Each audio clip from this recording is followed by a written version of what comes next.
What's up, guys? Hoarder here. If you didn't see last week's video, me, Doug, and Matt are finishing up our colonial scouting mission farm field that goes back to like the 1760s. And Doug and Matt, man, they really started off on fire. Old flat buttons, old pewter buttons. Matt with a spill of that flower motif flat button. Those probably go back 200 plus years. And the coins, well, they were coming out of the ground too. They each got a buffalo nickel. Matt with his first ever V nickel. I believe it was 1904, in incredible shape. And then Doug hits our first ever King George II Hibernia farthing. 1/4 of a penny back then. We found Hibernias and we found farthings, but never an Irish Hibernia farthing. That thing was cool. And then Matt plucks another large copper, King George III halfpenny. Going back to like the 1780s, one wipe in Britannia looked absolutely gorgeous. And then finally, after a long day of digging, I get one cool thing at the end of the day. An early US drape bust large cent. I believe the date was 1798, but I was stoked to even be on the board with something cool. Well, this week we finally wrap up this place and we push closer to the house. And when you push up close to the houses, that's when you find the lion's share of the buttons and the relics and the coins. And one thing that Doug got that absolutely blew us all away. So I hope you guys enjoy this week's video, the finale of the Scouting Mission 1750s Farm Field, and I will see you at the end. Later.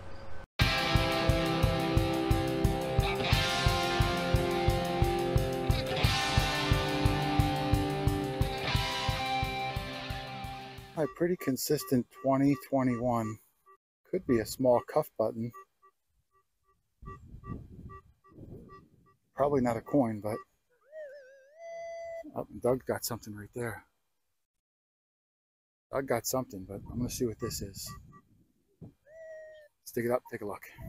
I had to dig down, wow, maybe 6 inches or so. It's a little scratchy. And I got another button.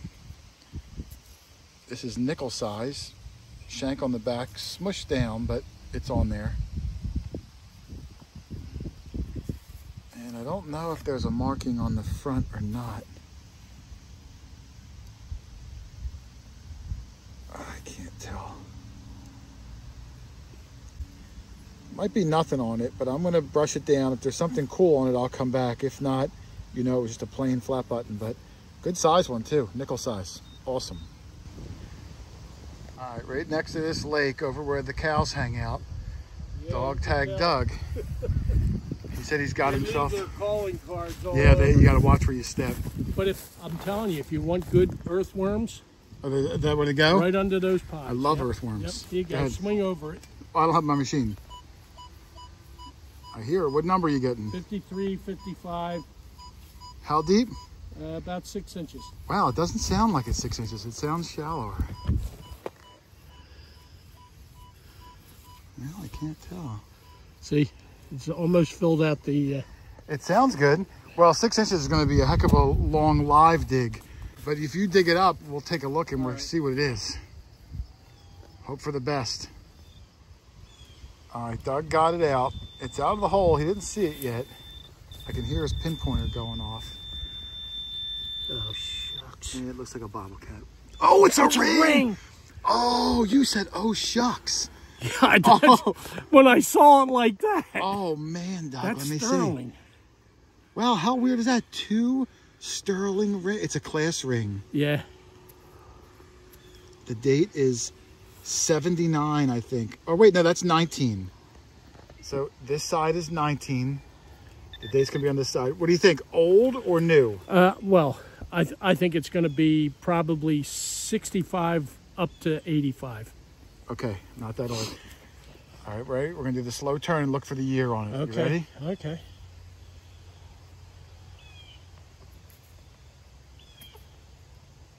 Doug, 26. You're kidding. 1920. Oh, where's that 76? I don't know. Do you want me to brush it? I think it's, I can't tell if it's 26 or 76. Let me see your glasses. Maybe I can tell. Let me get Matt over and we'll clean it with Matt because that's a great find, Doug. No kidding. Rich just had a silver ring not long ago. Upper something. Oh man. All right, here comes Matt. We're going to hunker down and spray it off. Way to go, Doug. All right, thanks, bud. All right, let's go clean it up out in the sun. All right, so here's Doug's ring. We brought it over to the shade. We think it's 1976. And we're going to spray it down and try to get some markings. And then we'll find out maybe if it was the homeowners or not. Doug, you got a spray? Yep. This should be fun. Doug trying to spray something. All right, I'm ready, Doug. All right. We're going to have to really load up. We're going to have to dump this in the lake. Yeah, why don't we do that? Oh, look at it, Matt. Oh, it's 79. 79. Look how nice. Oh, no, this is 19. This is the 19 side. Okay. Right there. Yeah, 76, I guess. Oh, man.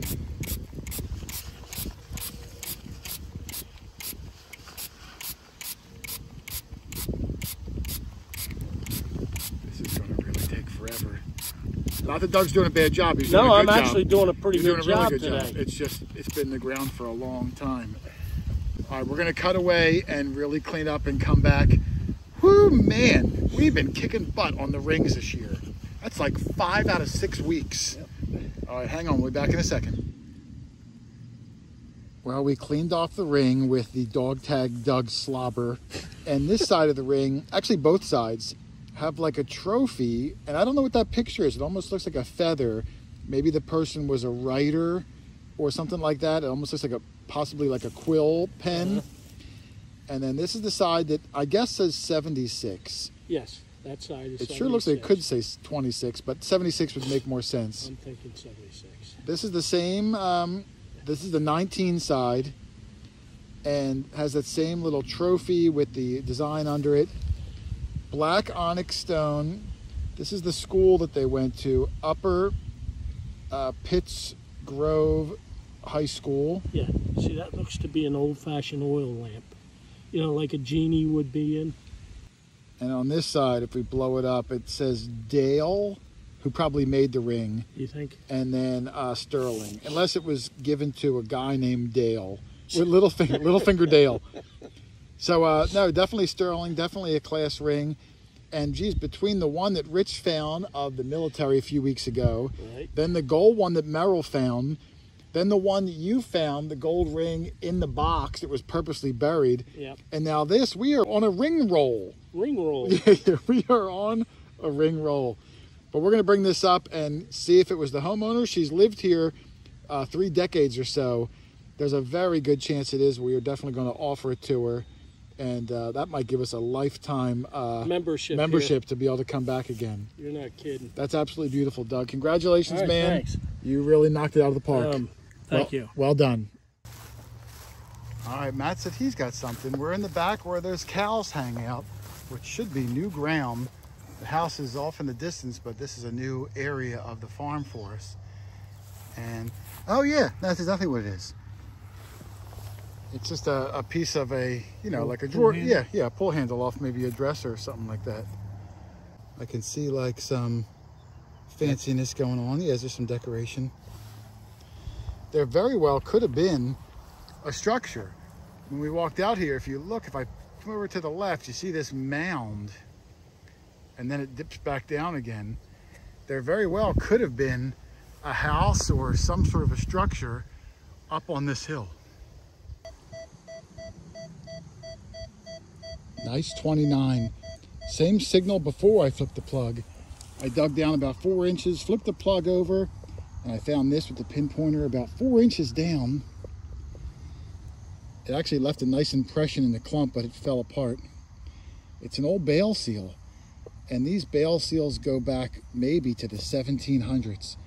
They would seal up bags of grain or clothing that came over on the boat, and there's usually these markings on it, just like you see, as like a quality assurance, so you know where the stuff came from.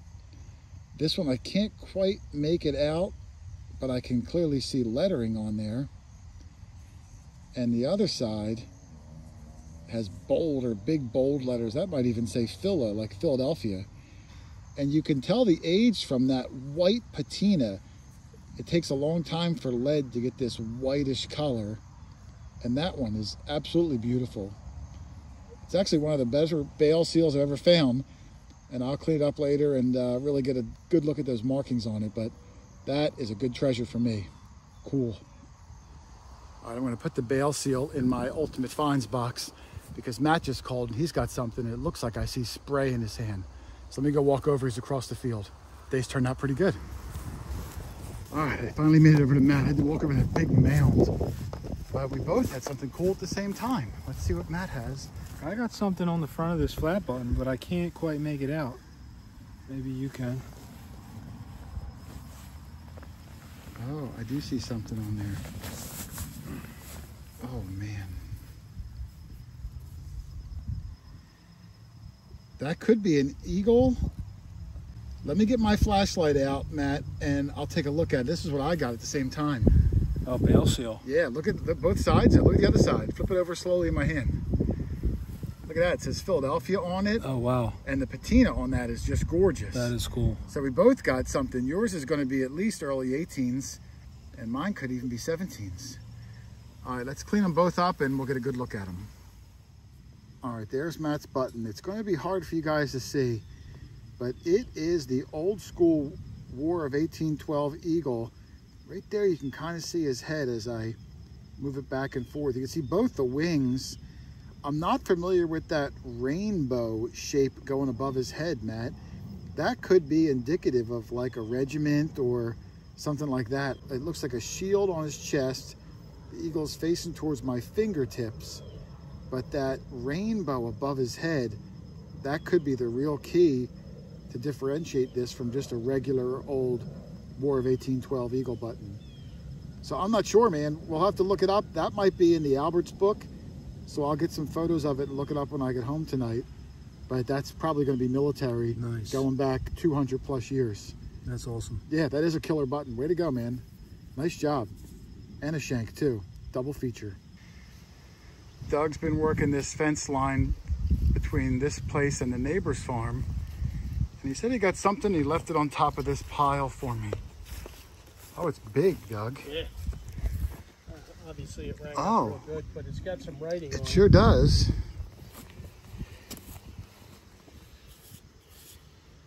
What does it say? I don't know.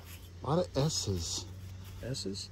S-O? E-S-S-O? Oh, wow. Do you know what that is? Yeah, SO was what is now Exxon. Like a fuel dispensary? Yeah, Standard Oil. Really? SO. It's weird that the holes aren't really centered though. Like No, one's they in the aren't. corner and like one's way off in the middle. Yeah, SO, Standard Oil is SO, and they spelled it out ESSO. And what color is this in the background? That's blue. It is blue? Yes. I wonder if it's enamel or something. That's pretty cool, Doug. It's a good size tag for Standard Oil. There's been some really interesting things around. Man, I do love stuff like that. Yeah. Very cool, man. Nice find.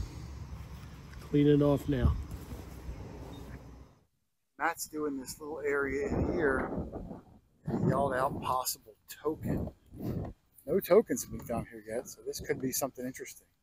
How deep were you? Oh, not too deep. Feels light. I see some writing on it.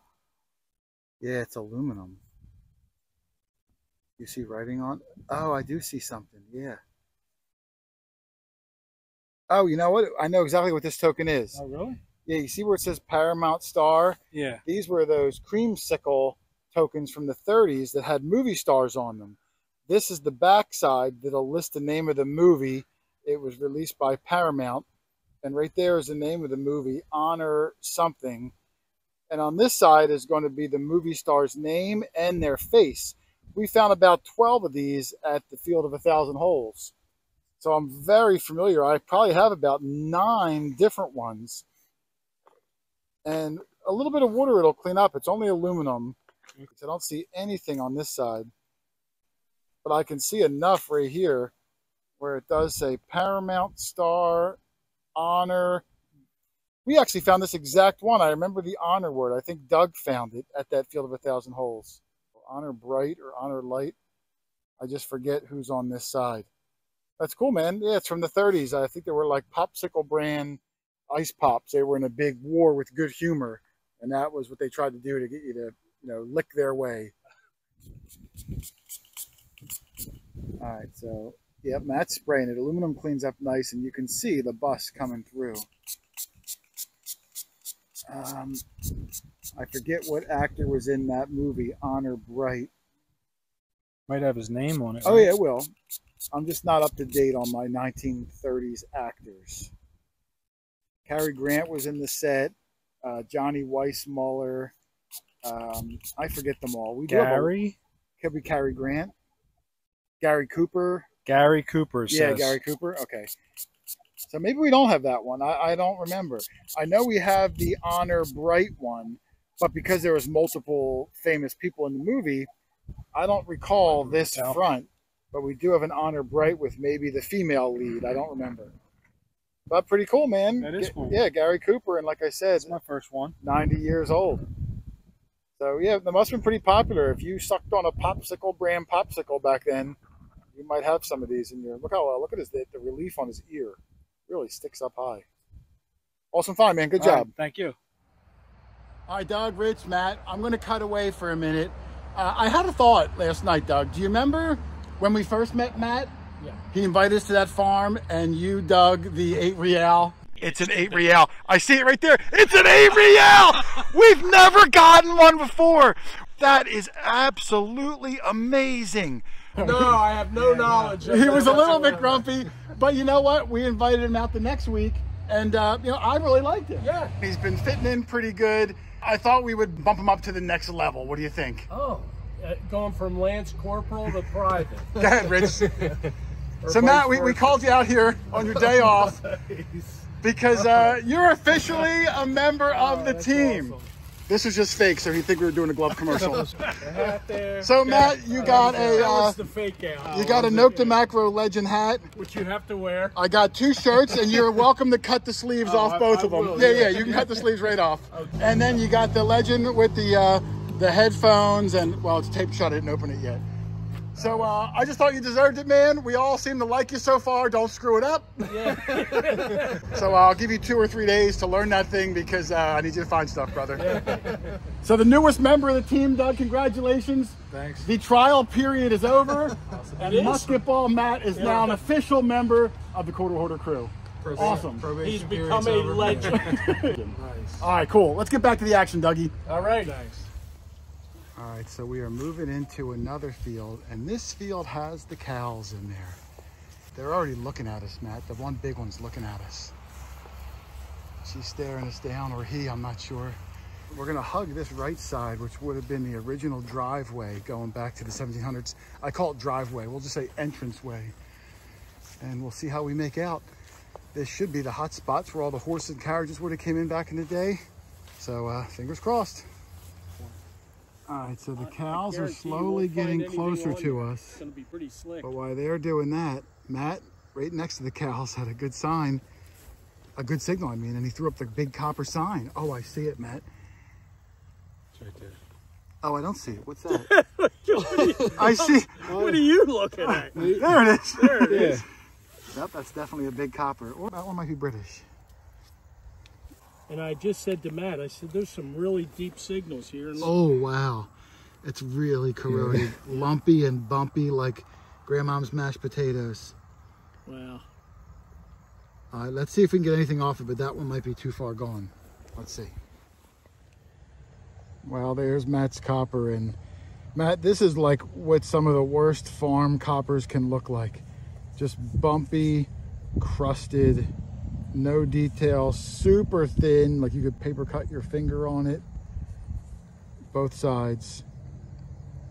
This is tough, and it's very small too. Like it was, I think it's just worn down over the centuries. I think it was probably like a KG2 or something like that, and now it's just a circle. It's just a rough copper circle. Well, hey, hold on to it, because if the cows bum rush us, maybe you can throw it at them and scare them off, because they're, oh, here comes that black one. He's getting closer. All right, we're working our way out. That cat is taking one for the team. The cat has the steer distracted while we make a exit. Pretty brazen of that little cat. Yeah. Looks like we made it, Doug. I told you not to be a wimp. All right, Matt might have something cool. He swung over it, walking right next to me. I swung over it. It's a little bouncy, but he dug it up and he might have gotten something cool out of it. It's old. Yeah, no, I think it's part of a 2-piece button, Matt. I almost think it looks like there's a design on it. Oh wait, maybe it's not a button. Or maybe that's the smashed in part where the shank was. Yeah, maybe. Let me see. Because that looks weird. That does not look like a button, but it sure looks like a button from the side and from the top. All right, let's give it a brush down and see if we can figure out what the heck it might be. I'm just not sure at the moment. Well, there's Matt's little circle. It did not clean up great in the field, so we're not really sure. But he cleaned out the back part, which was the suspicious part. And you see at the very base, that little nub, which is actually attached to the top, could have been a shank, Matt, that came down and popped through here. It's an odd design, at least to my eyes, if it's a button at all. But the patina on it sure looks like it could be an old button like we're used to seeing. I don't know, man. You have any guesses other than button? No, that's just all I can think of. All right, well, some help you are. I don't know. Good find, man. All right, thanks. All right, we're getting ready to wrap it up. Doug does have a clump in his hand, so it's always fun, little what's in the clump. Let me get my light on. There you go. There we go. It's oblong. It's not round. I'm going to go with maybe keyhole escutcheon. Yeah. I can't tell if it's solid or... Well, you ready? Yep, I'm ready. Let's...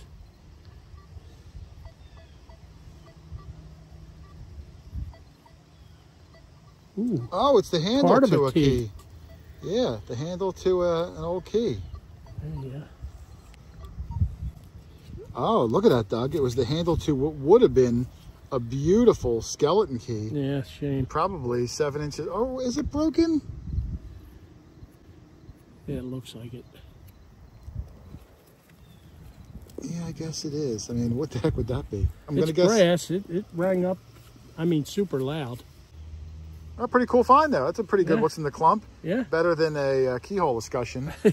Nice find. Well, there it is, wrapping it all up.